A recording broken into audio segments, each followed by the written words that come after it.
Good morning. It is July 5th, 2016, I believe is the year. Getting off a weekend of celebrations. We're starting with a photo of the garden instead of my face. This is a tomatillo, so we're going to get straight to the action in the backyard garden update. We see that there is the husk. I was curious how these would grow.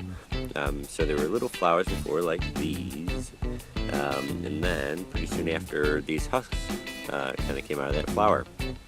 So as I look around at these plants, there are a ton of flowers and some husks coming in, which excites me because I love tomatillos. So apparently I read up the flower comes first, then the husk, and then the tomato grows inside of that. But the other thing I read was that tomatillos, you need to grow them in pairs, which I lucked out. When I bought the tomatillos, I couldn't find them anywhere. And the ones I did were at a nursery, and they came in a 4-pack. But, long story, summed up quickly, you need to grow them in pairs because they need to pollinate. So a bee will, I guess, pollinate one of the flowers and then go to the other plant. So you need to grow them in pairs. So I have two somehow crowded in here, and they're growing quite well. So the other things to look at in this week's update are the tomatoes. So these are the early girl tomatoes, so those will be the big sandwich style tomatoes. And then down below we have some Romas growing in here, and then the other biggest plant are the cherry tomatoes. And so we'll take a look at those to give you an update on what those look like. So those are kind of little clusters, so those will be great.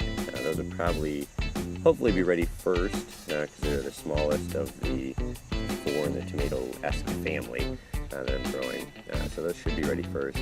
I was trying to read up a little bit on different blights for tomato plants because some of the leaves are kind of yellow and brown.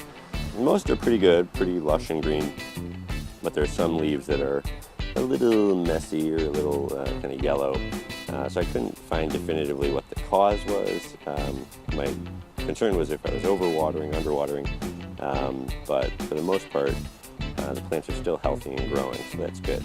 Other stuff in the garden, as you can see, the sun is fully on the garden, which is good. The problem is some of these larger plants, as we walk over to the zucchini that I've talked about the past couple weeks. The tomatillo and zucchini have kind of grown above the cucumber. So the cucumber is buried deep down in there under those giant leaves. And it's starting to grow, but with how big these leaves are, it's really crowding out the sun, so it can't grow as well as it should. Zucchini blossoms are still in here. Some of them have fallen off, or dried up and fallen off, which is kind of normal. I don't remember because we used to grow zucchinis, but you see some of these, and then you can see a little purple bean in there too. The zucchini blossom grows, and then the zucchini should be shortly thereafter for the vegetable. So some of my other friends who are doing gardening this year already had zucchinis, so I'm a little envious of their work, but I know that mine hopefully will be soon behind. The string beans are in here. I harvested probably about a handful last week. I haven't eaten them yet. I'll probably have them for lunch today. But the other lesson I've learned in this garden box project is I kind of have a lot of stuff in here, but if you really want a lot of one thing, like string beans or sugar snap peas, having 2 plants really won't give you as much as you want. So next year probably I'll put in more boxes. For this fall I might put in another box and take another stab at some of the fall veggies like lettuce, beans, and peas, which didn't produce a lot of harvest per plant. So what else in the garden? Beets are continuing to grow. Those are just a waiting game.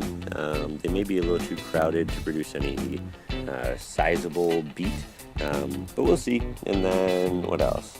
Kale is growing pretty abundantly. Harvest some of that off. Sugar snap peas, I'm pretty sure this thing is a weed with the flowers, because we see all these kind of like spindly things. Not sure what those are. So I'm probably going to pull out the sugar snap peas this week, take off the remaining ones on the vine, and clear out this corner square and put in a cucumber there. So it should get more sun and hopefully grow a lot faster than the one shrouded over here. Other updates, lettuce is still growing well. The spinach has disappeared. I don't know if I accidentally pulled it out or what happened, but there's no more spinach. Other things, let's see. Dig on here, this is the poblano. They're getting pretty good size. It's probably 3 or 4 inches long.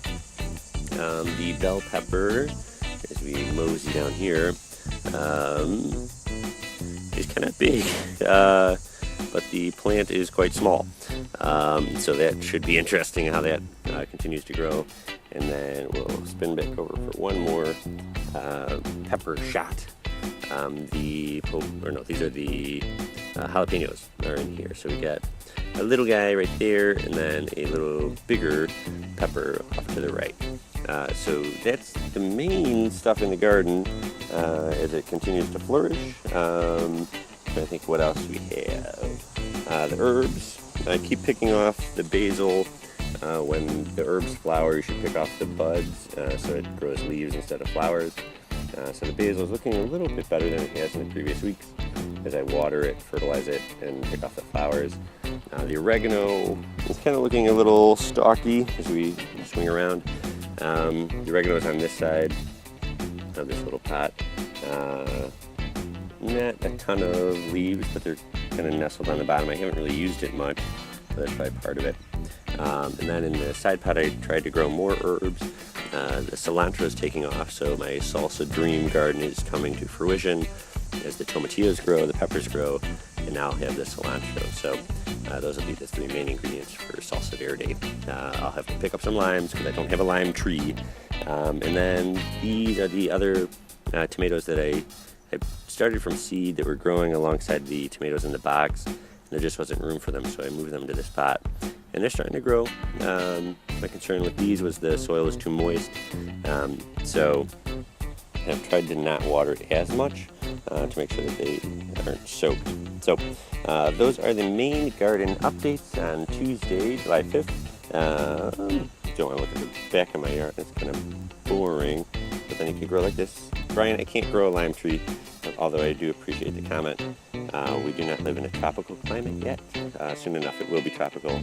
And then I can grow citrus and avocados and just pretend I live in California. The rose bushes in the back, nothing really to report on those.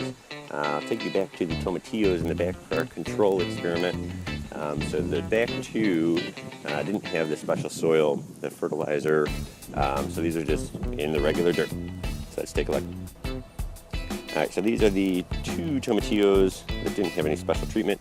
Not nearly as tall, but they have buds, and they have husks growing. So I anticipate that the ones in the garden box will grow much better and produce much more fruit. As we look, just kind of counting the buds on these, I don't know, they're probably about 10 to 15 each. And it looks like there's probably 30 easily on the other 2 each. So almost double output for the ones in the other box. So I hope everyone had a great 4th of July, fun, safe, good food. I ate my weight in barbecued meats, so now it's probably going to be a little veggies and trying to get back into my summer shape. So you'll be seeing some runs coming up. But thanks for tuning in. Jen, hey, thanks for joining. I'm jealous of your garden updates and your produce, so I'm trying to catch up. But thanks for joining. Check out the blog, bachelorbasics.com. I have a couple new posts on how to do laundry correctly, and then I wrote something else about some gluten-free options. So check those out. Have a great week and keep growing your foods. Thanks, everybody.